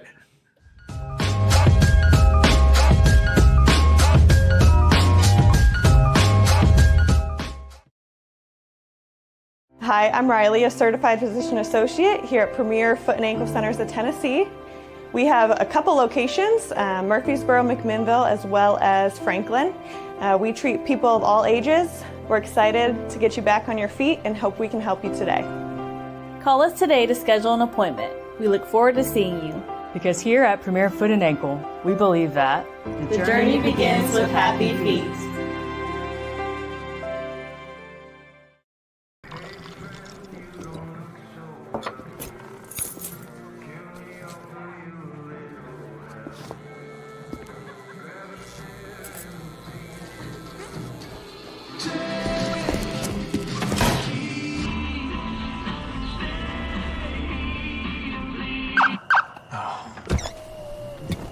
You're seeing the signs too, right? What signs? Whether you're an athlete or a weekend warrior, when it comes to your performance, don't settle for anything less than excellence. We're proud to announce that Mid-Tennessee Bone and Joint Clinic is now Tennessee Orthopedic Alliance of Columbia, where we are redefining sports medicine and orthopedics. Tennessee Orthopedic Alliance's team of expert sports medicine physicians understands the unique demands of your body. TOA Columbia specializes in personalized orthopedic care, offering state-of-the-art treatments for everything from sports injuries to joint replacements. Learn more at toacolumbia.com. Jones & Lang Sporting Goods here in Columbia has been outfitting teams, officials, and anybody else from T-ball to college for 50-plus years. Be sure and check them out at 931-388-8060 or online at jonesandlang.com. Jones & Lang Sporting Goods, the look of a winner. Zion Christian Academy, zioneagles.org or 931-388-5731. You can schedule your appointment. Go tour their campus. It is beautiful over there, and you're definitely going to want to see it. Again, it's zioneagles.org. Give them a call, 931-388-5731, and schedule your tour today. Piggly Wiggly, located in Neely's Mill Shopping Center, is Columbia's locally owned and operated Cost Plus 10 grocery store dedicated to serving the community with low prices and smiling faces. Piggly Wiggly offers fresh, hand-cut meats daily, as well as daily hot plate lunches from their deli counter. You're certain to see smiling faces and a helping hand when you're here at Piggly Wiggly. Come by and check out our fresh produce, high-quality meats, and more. Down home, down the street, we'll see you at the Pig.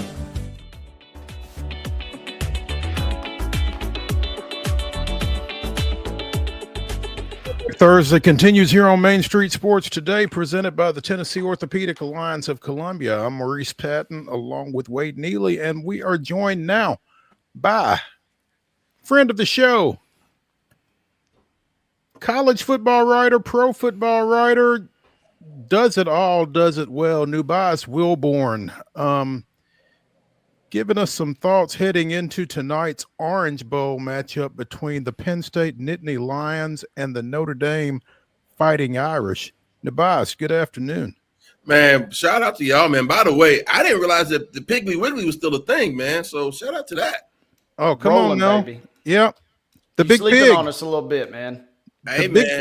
I look, I grew up in the South like everybody else. I have a lot of love for the pig. I didn't realize that it was still a thing until 2025. God bless that. Hey, man, you can get a great lunch over there, too.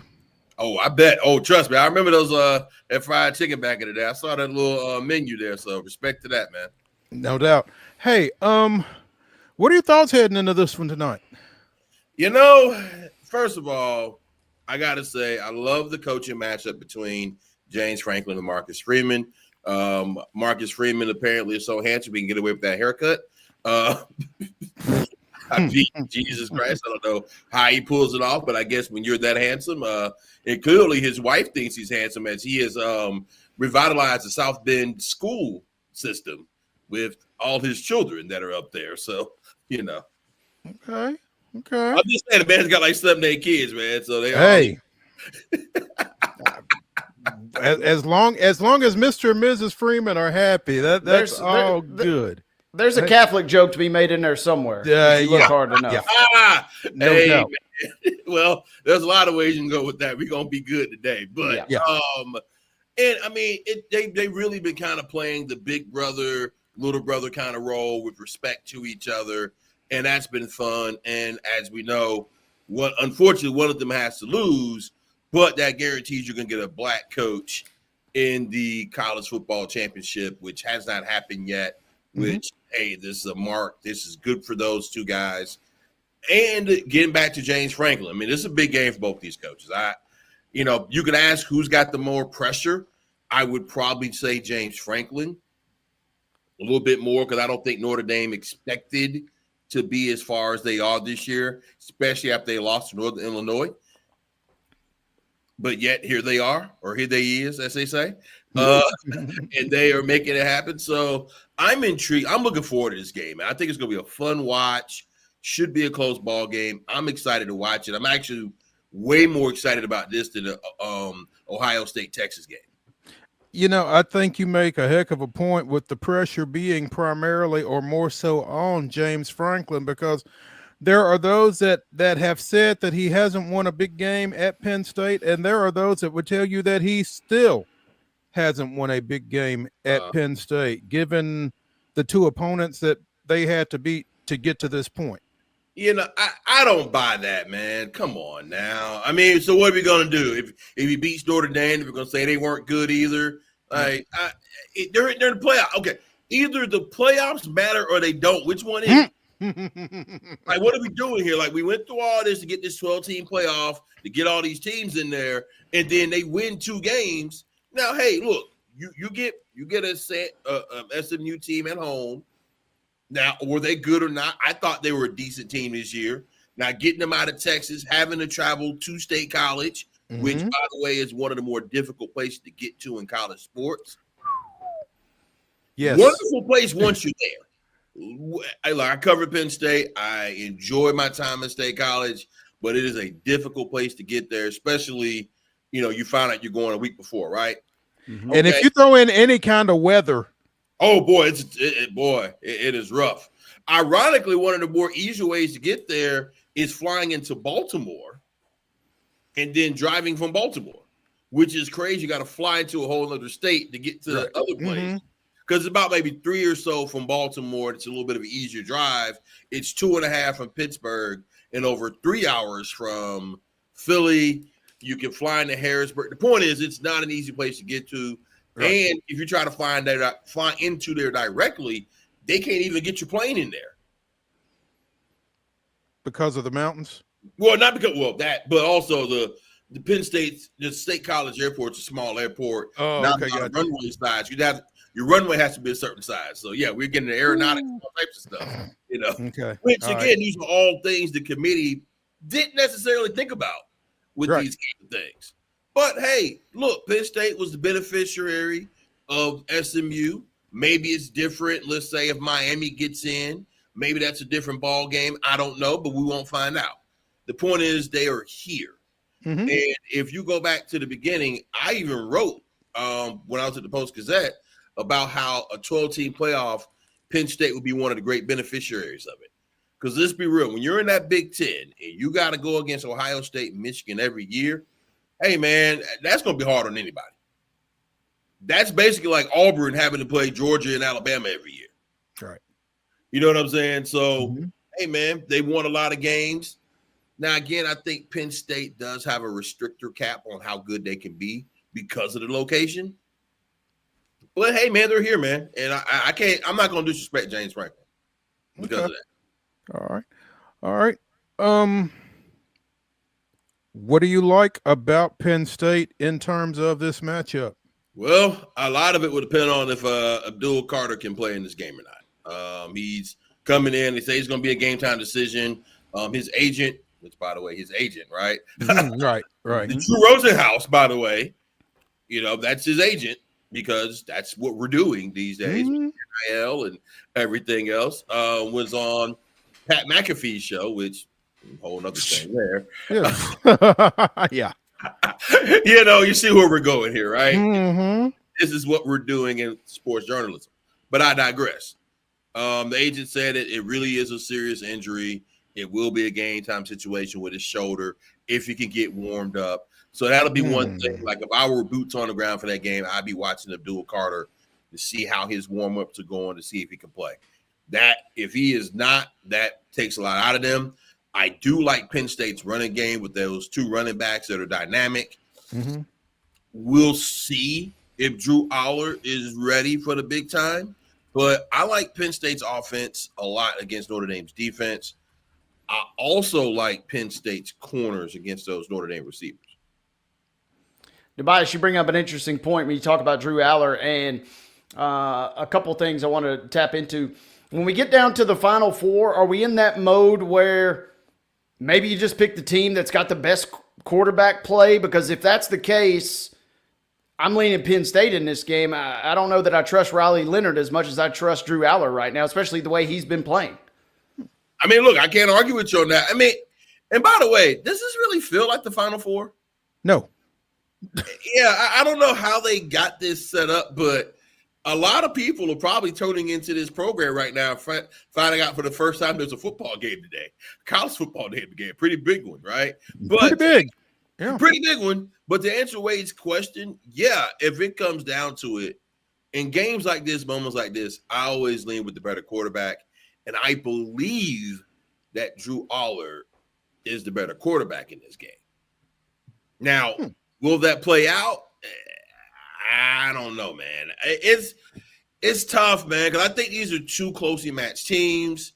Also, I really like how Penn State played against Boise, how they basically, and let me be clear, Ashton Genty showed himself, okay? Penn State had to gang tackle that man every time he touched the ball. And you can see them celebrating each time they got him down without a big game to know how serious that man was. All right. Now, I think Penn State should win this game, but I think it's going to be close, man. I think it's going to be a fun one. But this is what it's supposed to be, right? It is the playoffs. So they say. Yeah, so they say. And if I'm looking at Aller and I'm looking, you mentioned Abdul Carter, where does Tyler Warren fit in this equation? I mean, that seems like an obvious X factor in this game that Penn State has that Notre Dame maybe doesn't. He ain't no X factor. He is a factor. I mean, that boy there is legitimately one of the best college tight ends I've seen. Is he like Brock Bowers 2.0 or what, man? Well, I was literally going to say since Brock Bowers last year, but, you know, the kid's special. And, so when I covered Penn State, I covered his recruiting, and he was highly recruited, but not nearly as highly as he should have been. And I remember that he was a steal. I didn't know he was going to be this much of a steal. This kid, he changes everything, man, because he can make every type of catch, and he can block. So you can keep him out there all three downs you want to. Like, boy's a player. Like, he definitely will be a difference maker. And I don't know if Notre Dame has a linebacker. I don't know if Notre Dame has linebackers that are fast enough for him or corners that are physical enough for him. And you can't really devote a safety to him and take him out of the middle of the field. Well, because if you do that, the other dynamic receivers going to get out there and start beating you up. So, you know, I'm just saying he changes things. He changes that whole offense based upon his ability to stretch the field. If he's the X factor for Penn State or the factor for Penn State, where does Jeremiah Love fit in your mind for Notre Dame? Because that dude is an absolute hoss as well. Well, and that is one of the – okay, sorry, we're back. Okay, that is also another thing. Penn State has shown that they can stop the run. They have shown this season that they can contain good running backs. If you can keep Ashton – now, I will say, you know, Boise's offensive line is a little different from Notre Dame's, okay? So let's be clear here. But Penn State this whole season has played a lot of good running backs. And they have been able to shut them all down. I think if Penn State can limit Love from getting loose, then Penn State wins. Word out of Miami is that Notre Dame is dealing with some flu issues. I don't know. I've not heard any names. It seems to be conveniently enough backups, but at the same time, you know, that's got to be a little bit of a X factor as well, not necessarily knowing who you're going to have available to you at full strength heading into this one in about 3 hours. So is it flu-like symptoms, or something else? I'm just saying, man, it is Miami. Yeah, you never know. There is that. Also, in one of the last press conferences leading up to this ball game, you know, speaking of James Franklin, he said something. He's not breaking any new ground with this, but it certainly deserves to be said again. Make Notre Dame join a conference. Well, I mean, here's the thing, man. Like, if Notre Dame makes the playoff, right, they'll get that whole $20 million. Whereas Penn State would have to split theirs with the rest of the conference. That alone creates a what they call an inequity. I mean, but I will also say Notre Dame still does play a pretty good schedule. I mean, hey, the military academies are still pretty good. USC, when it gets its stuff together, is pretty good, and they do kind of play an ACC heavy football schedule. So I mean, I don't know what conference does Notre Dame join? I think everybody should be in a conference. I think everybody should play a conference championship game, or no one should play a conference championship game. I think everybody should play the same number of conference games. This was what Franklin said, you know, during his press conference earlier this week, and said it heading into the Fiesta Bowl as well. Well, I mean, I would say that part he's not wrong about. The conference game, conference title game. Now, let's be real. They're not getting rid of them conference title games. They make money for people. Mm-hmm. Okay, the SEC is not getting rid of that game in Atlanta every year. Okay, that genie is not going back in that bottle. There's a lot of money for the cities as well as TV and everything else that goes to those conference championship games. So those aren't going away. But James Franklin has said a lot of things. Like, he's one of the people who always has said that the playoffs, some of this stuff is killing college football's mystique. Did you realize this is the Orange Bowl they're playing? Until like yesterday. Yeah. Yeah. I mean, the game's in Miami. No, it's the Orange Bowl, which meant something. It did. It did. I'm not sure it still does, but yeah, that's and it's kind of gotten lost in the translation a little bit. Yeah, and I don't think we really realize what this is gonna be down the line. I mean, look, they're gonna figure it out. But James Franklin is a very smart man who has a lot of sharp points. He's right. These things aren't gonna happen, but somebody at least should say it out loud, and particularly when you're somebody of his stature and ilk. And again, back to James, I don't think he gets. Well, you guys know him down there in Nashville. You guys know what he brought to Vandy, good and bad. He definitely elevated that program in some ways that it hadn't been before or since. But getting that national championship has been the one thing that's eluded him. I would love to see him win this game and potentially go to a national championship game and finally get him one. Because he's always said he wanted to be the first African-American coach to win one, and he's got a shot. Even then, I wonder if that'll get people off his back. You know, that's a heck of a question, I think, given Penn State's standing in the Big Ten. I mean, kind of like Ryan Day in Michigan. They're both kind of fighting the same battles along those lines, I think. Well, and it's tough, right? Because the thing about Ohio State is, I think the three of us could be the coach there and get 9 wins.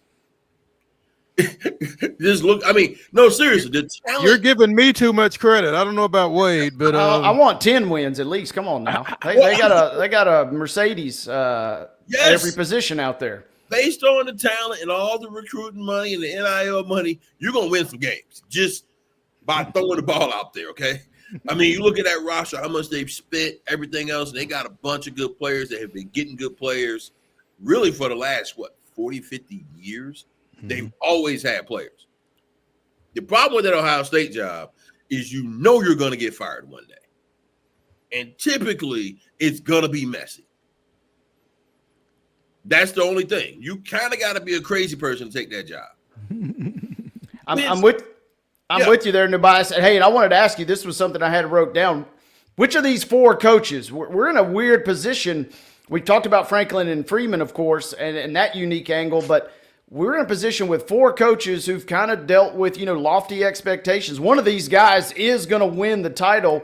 Which one of these is under most pressure in your mind? It would be, it's the same script on the other side in terms of pressure when you're talking about Sark and what he's been through, and Day, obviously, with his recent troubles with Michigan. Oh, that's okay. I'll rank them 1 through 4. I think least pressure is Marcus Freeman. I agree. I think Notre Dame fans are just literally happy to be here. They have seen that he's already shown some progression. And that Notre Dame team looks different than historical Notre Dame teams as far as speed, different things of that nature. He's definitely elevating what they've done. And I think the feeling is that they are trending upwards regardless of whether they win a national championship or not. Exactly. Yeah. Then I would say after that, Sark. Because Texas fans have been happy with the progression. They've beaten Bama a couple times recently. They played Georgia really tough. Which, by the way, people forget they are in the SEC, which is kind of weird. Like we talk about the demise of the SEC, but there is an SEC team in the Final Four. Yeah. In what is a down year in the SEC. And by the way, I still have to wonder if Carson Beck plays for Georgia, how that game turns out for Notre Dame. Okay. Just saying. I mean, we won't know. You never know. Notre Dame did dominate that game. Credit to Notre Dame for winning that game. They beat the brakes off Georgia. But it's different without Beck. So anyway, I would say Sark is 3rd. Then I would say James, because I mean, Penn State fans. I mean, look, Penn State hadn't won a title since '86, man. They had that in the mid '90s. They had that run when they had all those guys, But other than that, they have not been. Penn State's not the program their fans think they are. I think their boosters and people have a little bit more sense. But like their common fan thinks this is the '80s and Joe Paterno's going to come back around, and that's just not. Well, one, he can't for a lot of different reasons, but that. And also remember, Penn State was an independent for a long time too. Mm-hmm. And we forget about that. You know what I'm saying? And then they weren't the best conference they got in the Big Ten. So anyway, I'd say Franklin. Then I would say Ryan Day, because for now, Ryan Day has quieted the Ohio State fans by winning those first 2 games. Okay. He beat a Tennessee team, which I don't know how good Tennessee really was, but they bludgeoned Tennessee up there in Columbus. And then they came back and they won their second game. Okay. For now, Ohio State fans are a little bit quiet. A little bit. If he loses to Texas, okay, or let's say they beat Texas and somehow it's Penn State or Notre Dame in the final and they lose to them, especially after he beat Penn State in the season, right? Yep. Right, down on his head. You know what I'm saying? And by the way, Ryan Day is a great football coach who's won a lot of football games. And it's kind of embarrassing that Ohio State fans act the way they do, but they're used to winning, and they're used to winning a lot. So I would say Ryan Day would be one, then Franklin, then Sark, then Freeman, as far as level of pressure or scrutiny that will come down if they lose. I would almost like to see Ryan Day win it and bounce, to be honest. Hey, man, that would be, what? For his sanity, now he wouldn't get money because he's leaving on his own, but for his sanity, I mean, I can't imagine that's a fun job. I cannot imagine his day-to-day is fun. Because also, let me tell you something about Columbus, too. I don't know how much time you guys have spent there. None. Okay. It's a state capital, so it's a bigger city than people realize. You got the Columbus. You have a pro hockey team there, AAA baseball. It's a bigger city than you realize, but it's still a small town in the grand scheme of things, and a town where everybody cares about the Buckeyes. Okay. And so it's different from like an Auburn, Alabama, or even a Tuscaloosa or an Athens, Georgia. Like it's a bigger city than you would think, but there's more people who care and who you see everywhere. Because you can't go nowhere in Columbus and that scarlet and gray and around there now. NUBYJAS, you touched on it very briefly, but Carson Beck to the transfer portal. Well, welcome to the new age, boys. One last payday? Well, I would, because at first he declared for the draft. And again, I heard about this right as I was getting ready to come on. So I hadn't talked to anybody or done anything. So I don't have an informed opinion on why he's doing this. But what I would assume is, just knowing how the cycle goes, he probably got some feedback that wasn't so great from the draft process to whoever his representation is. And they probably told him, yeah, nah, fam, you're not going, you know what I'm saying? And that's probably what's spurring his move to go into the portal. Which, hey, man, there's places who need, now it's a little bit later, but have spring semester started back at schools yet, I guess? I don't believe so. Well, if spring ball has, I mean, if he's going to do it, this will be the time he's pushing it. But you get back in, because the thing is the same thing with the backup at Penn State, right? Right. Prebo? Yeah. Pribula. Yeah, Bo Pribula. And the thing was, Bo would have gone through the whole cycle and played, but you got to be there before spring ball starts. Because these schools, they don't want to get a quarterback after spring football. Because by then it's too late to install all the stuff, and places have struggled with that. Ask Auburn with Peyton Thorne. You know what I'm saying? They brought Peyton Thorne after spring ball that year, and it did not work, and it didn't work even again with Peyton Thorne. That's a whole other conversation.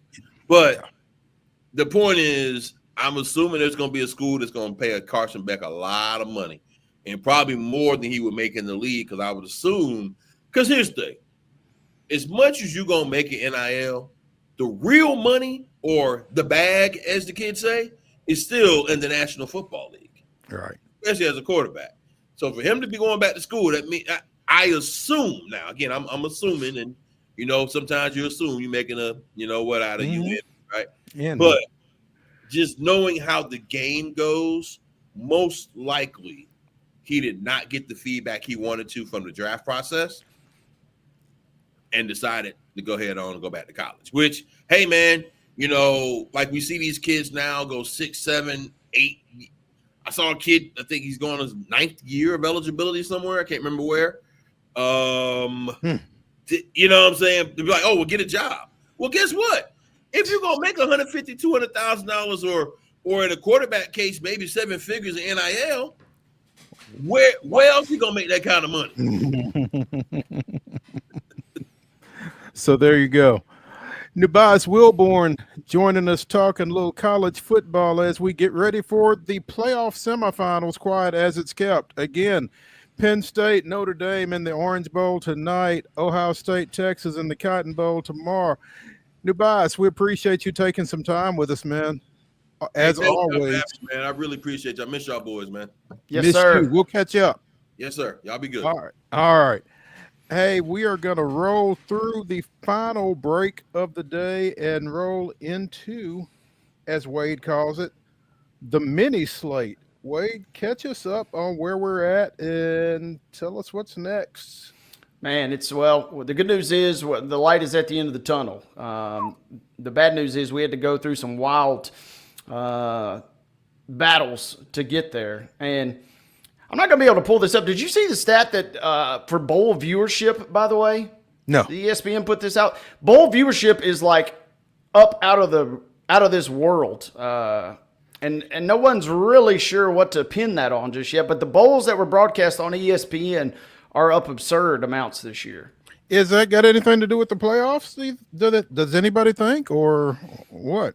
I'm not sure. Let's see. I can tell you for sure that the Alamo Bowl, that was the one that had Colorado and BYU, I'm almost positive. 8 million viewers, which was the most on record back to 93. The Pop-Tarts Bowl, which it doesn't matter who's playing in that one, that's electric. They had 8 million. That's the most since 2008. ReliaQuest Bowl, 5 million. That was the most since 2012.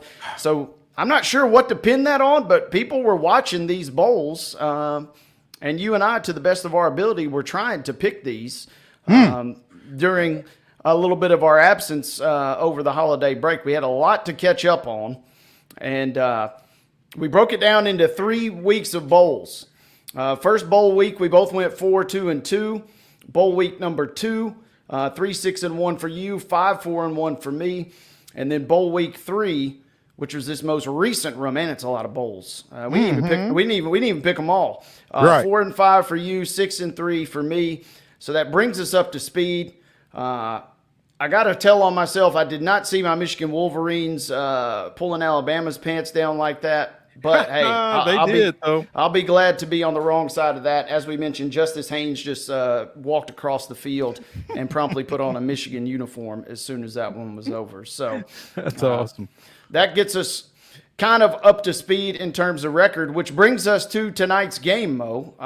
This is going to be basically a pick'em. Depending on what book you use, you might be able to find -1 one way or the other, but it's essentially a pick'em. The over-under is anticipating a relatively low-scoring game, right around 44.5. So that simply begs the question, at 6:30 tonight on ESPN, when the Orange Bowl kicks off, how do you break down number 7 Notre Dame versus number 6 Penn State?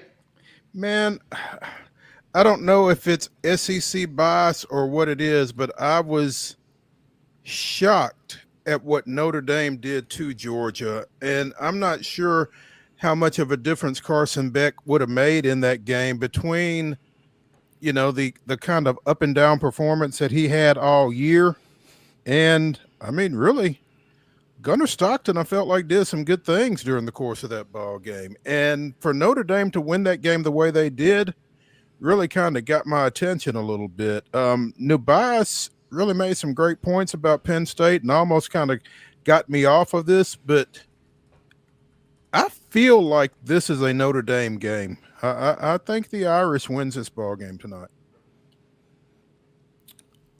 I've been going back and forth on this one, and I've had a good sense on Notre Dame. I felt like they were a little underrated the first 2 rounds of this thing. Certainly thought they would take care of Indiana, especially being at home like they did.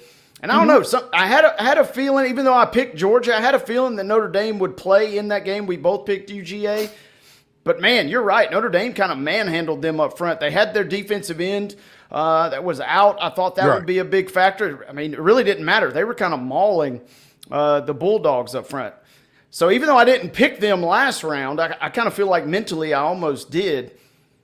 But sometimes it feels like, you got to know when to get off the merry-go-round. And in the last 48 hours, I'm just feeling like Penn State maybe has a few extra weapons. And I think when we get down to the nitty-gritty here, I think I trust Aller, especially the way that he's playing. I think I trust him to make bigger plays than Riley Leonard. And even if he's not capable of making big plays, he's got the ultimate safety valve in that freak show in Tyler Warren. So I feel like Penn State wins this game tonight. I do think it's low scoring. I hope it's entertaining, and I'm with NUBYJAS. I think this could be the more entertaining of the two. It may not be the most aesthetically pleasing. Tomorrow we could get like 31-28 or something of that nature, but I feel like tonight's kind of in the 20s. And I'm going to take Penn State to win this game, and we'll see what happens. I'm real curious to see how the national perception comes out of this game, whether it's Freeman and the Irish or James Franklin, as we've talked about in Penn State here. But I'm taking the Nittany Lions. There we go. Are we picking the other one tonight, or are we waiting till tomorrow? I say we could go ahead and pick it if we would like, but with subject to change going into tomorrow. If I find out that, Bevo didn't get fed his or Bevo didn't get to come, or Bevo didn't get his proper meal, then I reserve the right to change. But yeah, tomorrow let's zoom ahead. We will get into Ohio State and Texas. As we mentioned, it will be the Cotton Bowl. There are concerns about, folks getting to and from the game safely, but it will be played in the nice, cozy confines of Jerry World. And Ohio State is favored by 6 on ESPN with a total of 53.5, so it is a high-scoring affair anticipated. 53, that's a lot. But I will tell you that the way Ohio State has played in these first 2 games, I have a tough time not taking Ohio State. I just feel like if they are going to play like they played against Tennessee and Oregon, I don't know who beats them. So give me the Buckeyes by at least 6. Yeah. Yeah, a touchdown gets us there. And I don't like doing this, but I got to pick Ohio State too. And I just gave that big speech about knowing when to get off the merry-go-round, but I don't know, man. It feels like Ohio State is playing at a level that we've not seen all season long. It's like your guys made them mad. Man, you have no idea how many texts I've gotten about this. So if Ohio State wins, Michigan is going to be to blame, is what everybody's been giving me. They woke up the sleeping beast. But I feel like Ohio State's got the goods to win this game. I think Texas's defense, if they can get to Will Howard, though, get him uncomfortable, they have the personnel to do that. But, yeah, man, it just feels like OSU is – they still got a whole nother game after this to win it all, but it feels like they're already the team to beat in this thing down the final stretch. It really does. Just of the teams that are still there, it feels like they are playing the best of the bunch. So, yeah, give me Ohio State by at least a touchdown. That is the Wonder Slate. That is Throwback Thursday here on Main Street Sports Today, presented by the Tennessee Orthopedic Alliance of Columbia.